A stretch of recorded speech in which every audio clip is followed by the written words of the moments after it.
नहमदुहु व नसल्ली अला रसूलिहिल करीम। अस्सलामु अलैकुम व रहमतुल्लाहि व बरकातुहू। Alhamdulillah, I'm again thankful to SSTV.net for giving me the opportunity to say something about hijama. This time in English, inshallah, because I've had a few requests from Europe and America that if we discuss about hijama in English, it may benefit some more people, inshallah. So, inshallah, alhamdulillah, jazakallah khair from STV again. I am Dr. Iftikhar Ahmed Shafi. I am American board certified naturopathic medicine doctor, and I also graduated from India in Unani Medicine and Surgery from Aligarh Muslim University. And alhamdulillah, hijama is a big ni'mah, big blessing from Allah Subhanahu wa Kareem given to humankind. What is hijama? Hijama is hajam in Arabic means suction, to create suction. And there are so many, if you just Google about hijama, you will see synonyms of hijama like cupping therapy, etc., etc. And many times we misunderstand that, because cupping therapy is the closest term that we can use in English to define what hijama is. However, in Chinese cupping therapy simply means you just put the cups, create negative pressure, and that's it. When we talk about hijama is basically you make little pricks, you make little incision, and then you extract little blood from that. Of course, you use the cups. That's why we can also call it cupping therapy, but rather better to call it wet cupping therapy, or call it hijama. So hijama is a sunnah treatment from Rasulullah sallallahu alaihi wasallam. However, it is not that Prophet Muhammad sallallahu alaihi wasallam he invented that or he talked the first time about hijama. Hijama has been there in the trends since ever. And if you go back to one of the oldest medical documents found from Egypt called Eber's Papyrus, written in 1550 BC, there's a good mention of hijama in there also. Also, the Hippocratic medicine, the Greek medicine, or so-called Unani system of medicine now, the modified version of that, there's a good mention of that. So Bokharat or Hippocrates talked too much about hijama, and Galen or Jalinus, he was a big fan of hijama. As a matter of fact, in some of the documents, we see that he criticized one of his contemporary physician for not doing hijama in his practice. So he was fond of hijama, he liked hijama, he saw the benefits of hijama. And then afterwards we see Ibn Nafis did hijama, and Ibn Sina was a big fan of hijama. In his book Qanun fi Tib, or Canon of Medicine, which was the textbook in medical schools in Europe close to just 150 years back, and he described in detail about hijama. And then Razi, Hakim Abu Bakr Zakaria Razi, he talked so much about the points of hijama and emphasized on the days of hijama as well. So there's a good book to read by Professor Ghazala Al-Mulla from India, Pune, and she has made a good mention of these, even the points from Razi's and Ibn Sina in her book. So now for Muslim, it becomes more important because Rasulullah sallallahu alaihi wasallam did that. We know that anything that Rasulullah sallallahu alaihi wasallam said or asked to do, it is important for us. And if he did something, hijama is so important because it is not that he asked us to do it, he got it hijama done for himself also, and he was told by angels to do it, and he was told by angels for him to do it. He was asked by angels that you ask the ummah to do it. So there are so many strong hadiths about that. So you can just Google, there are so many hadiths. I'm just giving a little references of that, and inshallah just read yourself. That he said in one of the narrations close to the meaning that whatever treatment methods you adopt, hijama is best of that. And then he said there is shifa in 3 things. There is shifa in the cuts of hijama, there is shifa in the gulp of honey, and there is shifa in the cauterization, but I discourage cauterization. So, and even the days of hijama, the best days, he mentioned about that. He did himself on hijama a number of times. He had headache and he did on the top of the head, and he got injured, he did on his foot, and he did otherwise also. He was poisoned, he did hijama on the al-kahil area on the back, the upper back. So for different purposes, different times he did hijama. He did hijama when he was fasting. He did hijama when he was in ihram. So it was something that he did to treat himself. So really, now for us, sometimes we may think that is it like first for Muslim to do it? So many times I don't want to answer that because this is not my domain. Ulama will answer that question rather. But I asked ulama, they said why not to do it? Because do it for health. Do it for health, because Rasulullah Sallallahu Alaihi Wasallam said there is shifa in it. Indeed, there is a cure in hijama. One of the sayings of Rasulullah Sallallahu Alaihi Wasallam. All our sahih hadiths, are so many hadiths about it. So I think this is one of the strongest things that we can do when it comes to healing and health and wellness. Why not to take advantage of hijama? It's one of the best things. I feel that hijama is one of the best gifts you can give your body.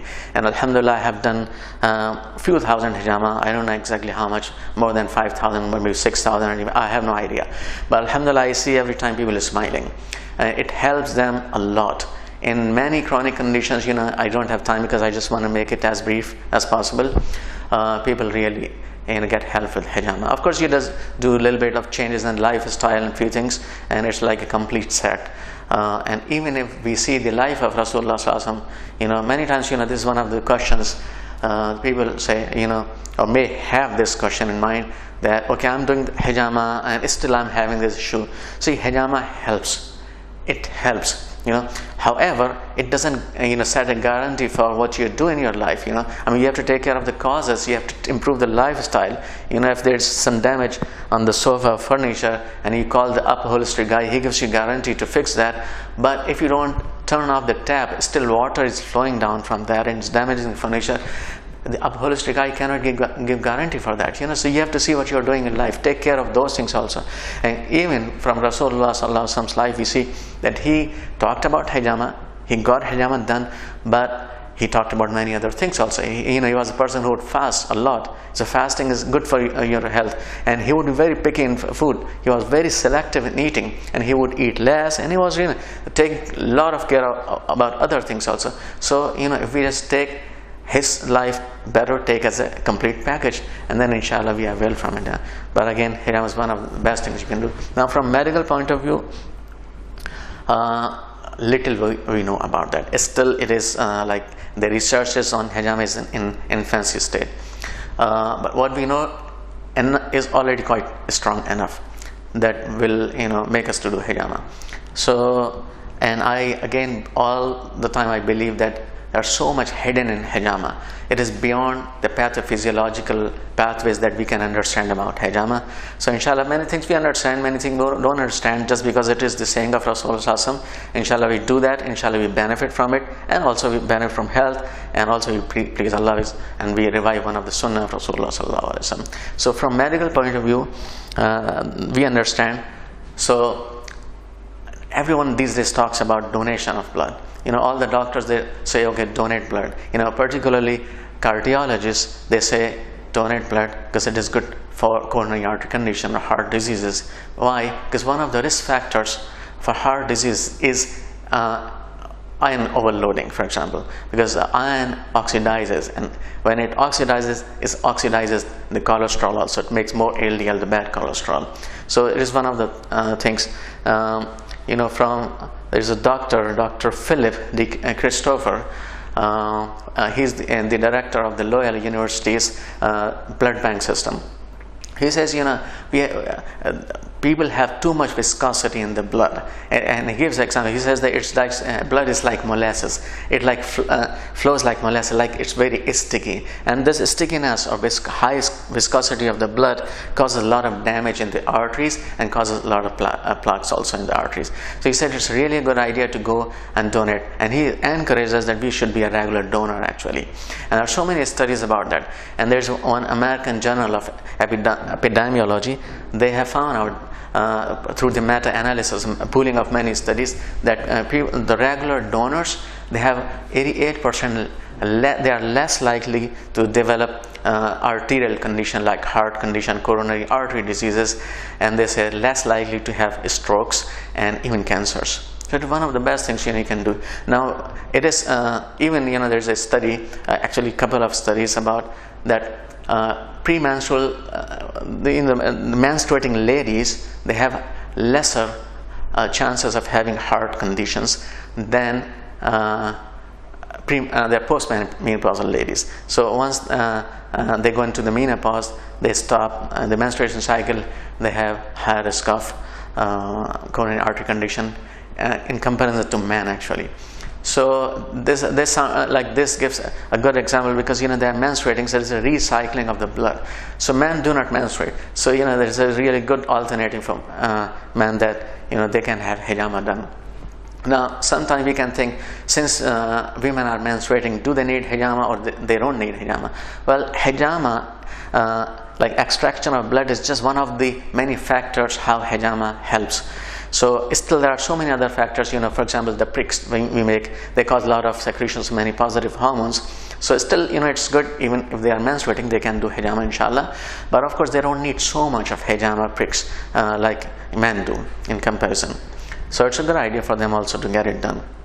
Now how hijama, so this is one of the things that when we donate blood, we feel better health-wise. Now for example, iron overloading is a big cause of a lot of health issues these days. For example, cirrhosis of liver cancers even, dyslipidemia, high cholesterol, the conversion as I mentioned, and also Alzheimer's is one of them. Even type 1 diabetes is one of them.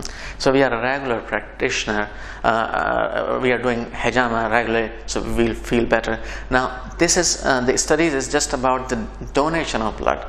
How about hijama blood? Hijama blood is a little different from simple donation, because hijama, when we make pricks, we extract the blood out from the interstitial tissue spaces. So this blood is not just a fresh blood, because when we donate, this blood is from systemic circulation, and it's a comparatively fresher blood.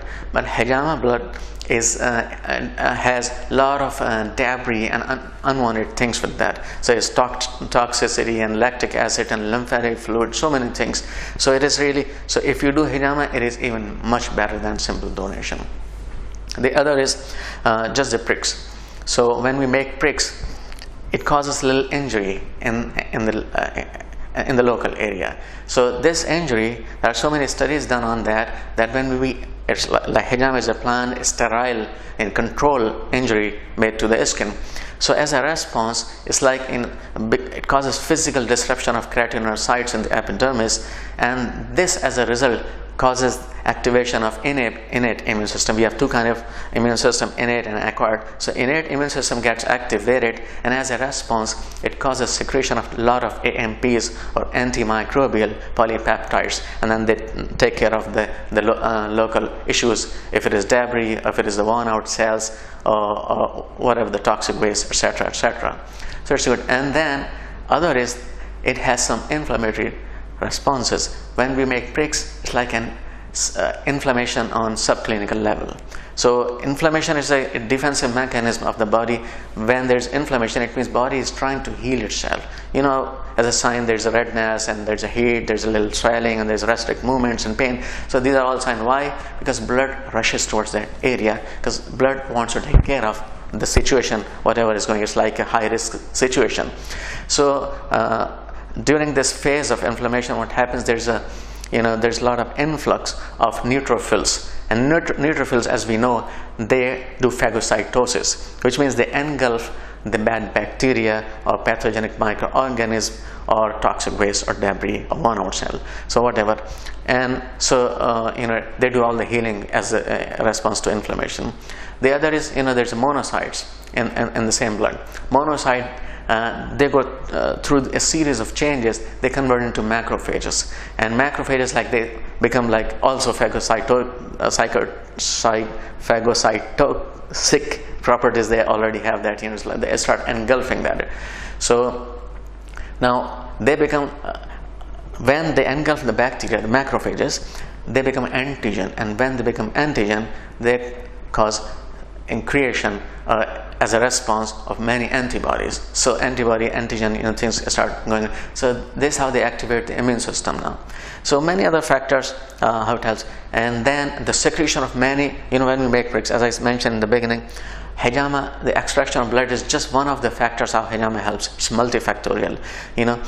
When we make bricks, as a response to this bricks, a lot of positive secretion take place. For example, endorphin and caffeine. These are so beautiful hormones that they secrete in the body, which causes relaxation of body. They are mood lifters, and dopamine and serotonin hormone, they are secreted.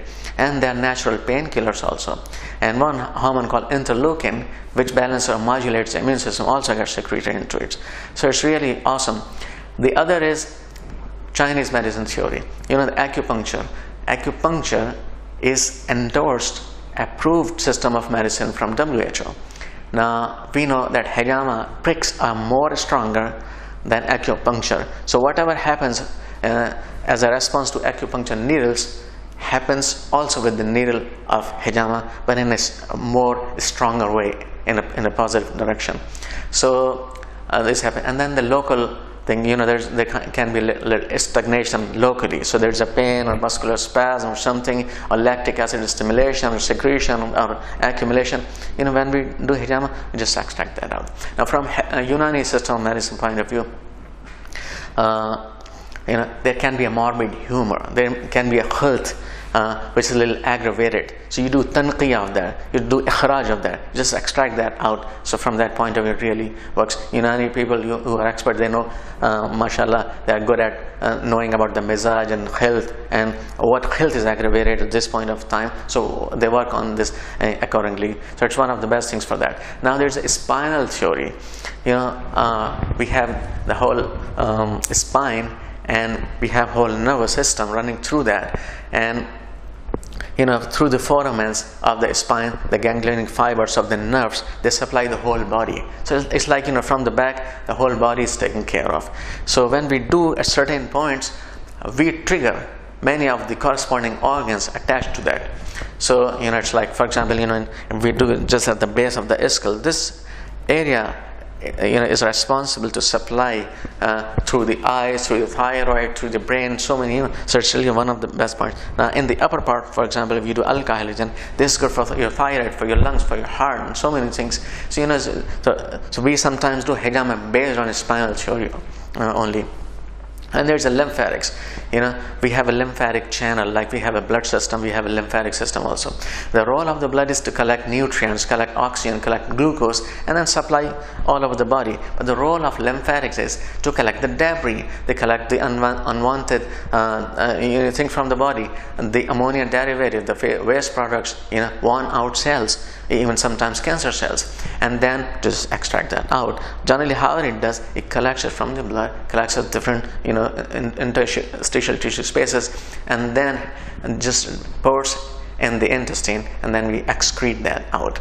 But there's one thing, limitation with lymphatics, that to move blood we have heart that pumps the blood throughout the body, but for lymphatics we do not have any heart. Lymphatics move only if we move. So if we are not physically that active, we may have slowed down lymphatic system.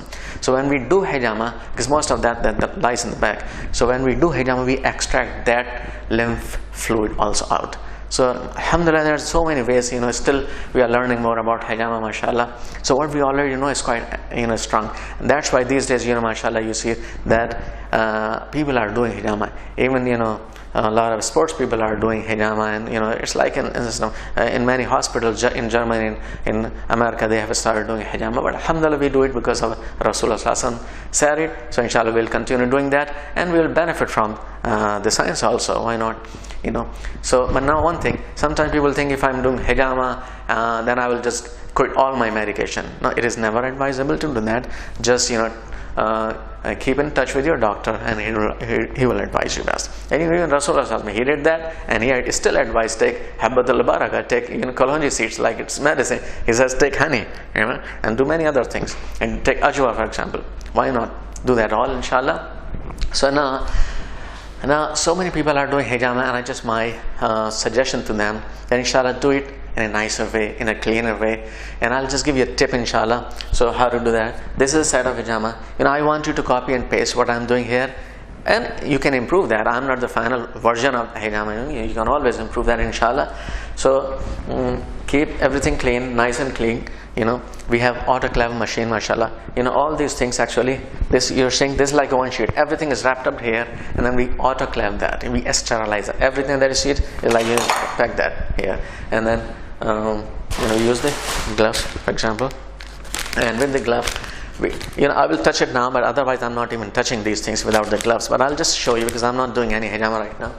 So you have all these things here, mashallah, for betadine, scissors, a scalpel holder. Even the cotton is autoclaved, sterilized, and we have these gauze bags. So instead of a tissue paper, better to use this cotton gauze bag.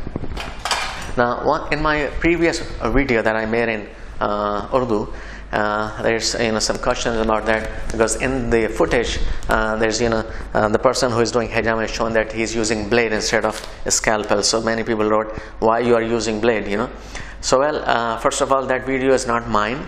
So that is from one of my students, mashallah. He's doing a good job, mashallah. But I think why he chose it, I don't know, no idea. But I use a scalpel, and I use this surgical scalpel number 11.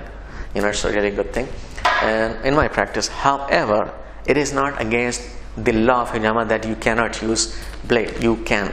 Most of the blade, try to get a good blade. Most of the blades, they are already sterile. If they were not, you are not, actually you are not supposed to use it on your skin, because you're using it to shave that. So that's okay, but it's a good idea to use the medical scalpel, and I want all the safety and precaution and hygiene for hijama, but it is better not to make it too difficult for some people who are living in remote areas that they cannot do it, because this is a sunnah Rasul sallallahu alaihi wasallam. Let people benefit from it, but yes, take utmost care that you have to. I'm not saying take it easy, though, I'm just saying about the blade right now. So yeah, these are the cups. So there are some precautions of hijama. So now, before that, I would just walk you over through, like, if someone comes to you and how to start hijama. Patient comes to you, take history. Better to know more about hijama. And by the way, it is a responsibility for the people who are already in the medical field, who are already doctors. Take this system. Do this, because you would do it in a better way. So if you would do it, people don't have to go to the people who are not doing it properly. So my focus and attention and request is to those people who are mashallah doctors, do it. So you can understand more about patient, ask them, take them full history. History tells a lot of things, not about the precautions of hijama, contraindications of hijama, and then you will see even that what you need to do, for him. So sometimes people are on some medication.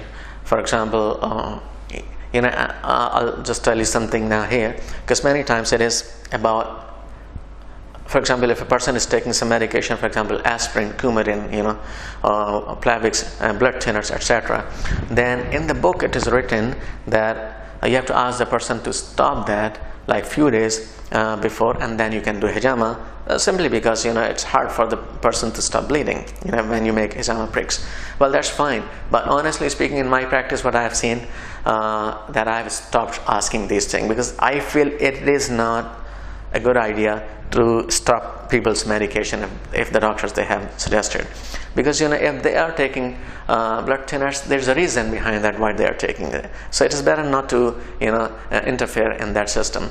And also, but you take precaution when you are doing hijama. Make the smallest possible pricks, so everything in control. And generally, I suggest and recommend, and I do make smaller pricks. I tried this, unless in some cases that I don't see any blood coming out, then I go a little overboard. But generally, I try to limit my cuts to a very small version. I may make little more, because some people make lesser cuts, but they make bigger cuts. In this case, things are out of control sometimes, but smaller pricks, and then you just put the cup, and then comes, you can have 2 sections if you want, 3, but things are in control. So in this case, it's better idea not to ask them. And even then, if you ask, for example, if a person is taking some blood thinners or aspirin, then its effect actually lasts from 3 to 7 days. How many days would you stop this medication? So it's not really a good idea. Now, third thing I would tell you, in my experience, what I've seen, most of the people who are taking these medications, already their blood is viscous and thick. So in most of my cases, I've seen that there's no problem actually. But from the beginning, you make smaller cuts. And I'll give you a tip, practical tip how to start. Sometimes, for example, you find that you have to do hijama on certain areas, and you just figure that out beforehand, that these are the 3 or 5 cups which are more important for this person. Now, before making pricks on these points, make 2 additional pricks. For example, just take stress points on the sides of shoulder, and so this is just to test the bleeding pattern of this person. Make a smaller pricks, go with the smallest version, and then see what is the bleeding. So it will give you an idea that how deeper, how long, bigger cuts you have to make, and how many cuts you need to. So these are not the primary focus of your points, but just you want to know the bleeding pattern of this person. Just a good start. Now, so you just take the history, and then if someone's blood pressure is down, so it is advisable, do not touch the lumbar region, because many times if you just touch the lumbar region, his blood pressure can go down further. It's not a good idea.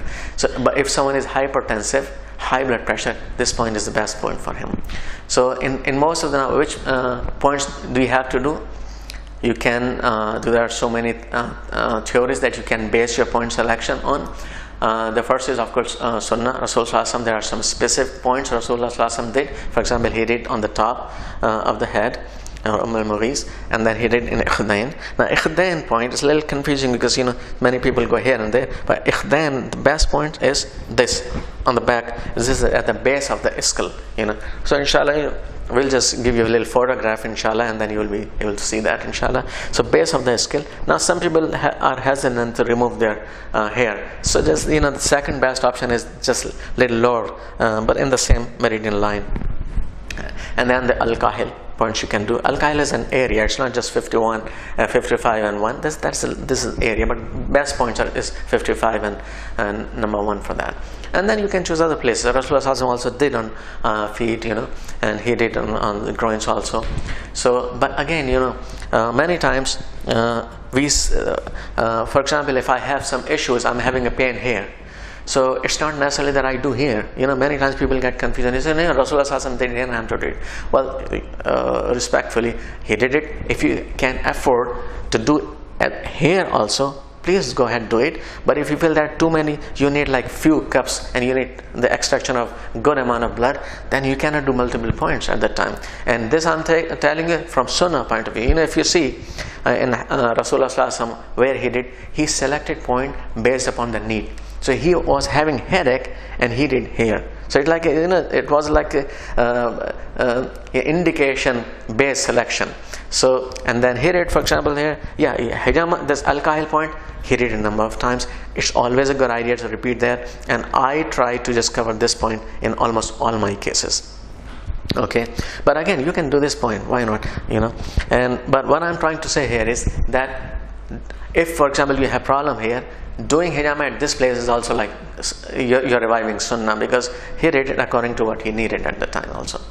So now you can select your points based on the spinal theory, as I mentioned, and inshallah you will see some charts, inshallah will throw. And then also from Unani medicine point of view, as I mentioned, this book, inshallah, you can see based upon many humors and mizaj and temperament of people, so you can do that. And also from Chinese acupuncture point of view, you can just refer to some book, and inshallah you can do that accordingly.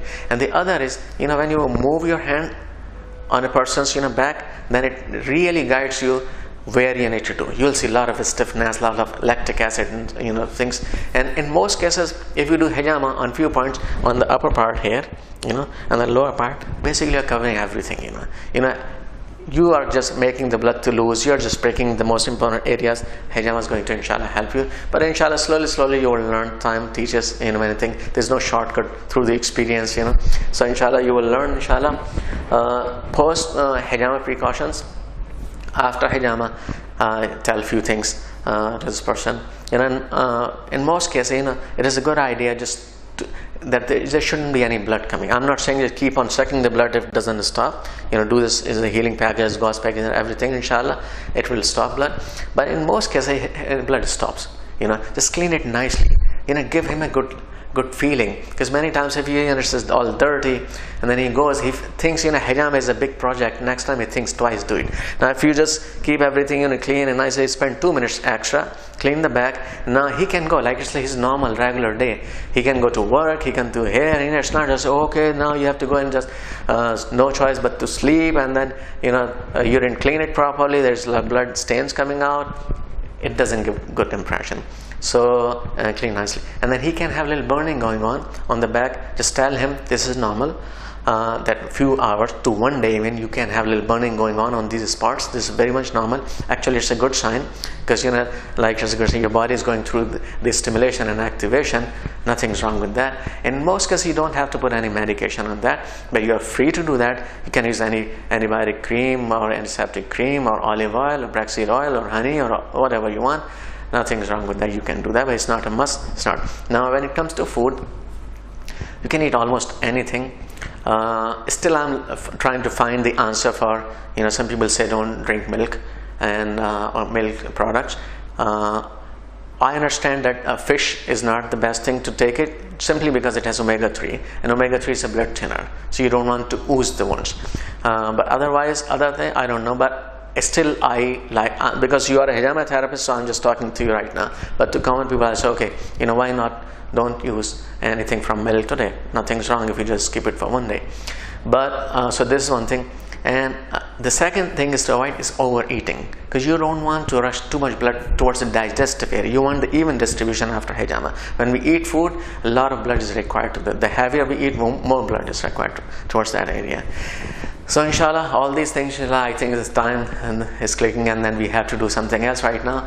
So inshallah, all the best. Inshallah, I'll just give you inshallah a few links, inshallah, if you want to download, and I'll give you little forms and stuff, how to take queries to your patients, etc.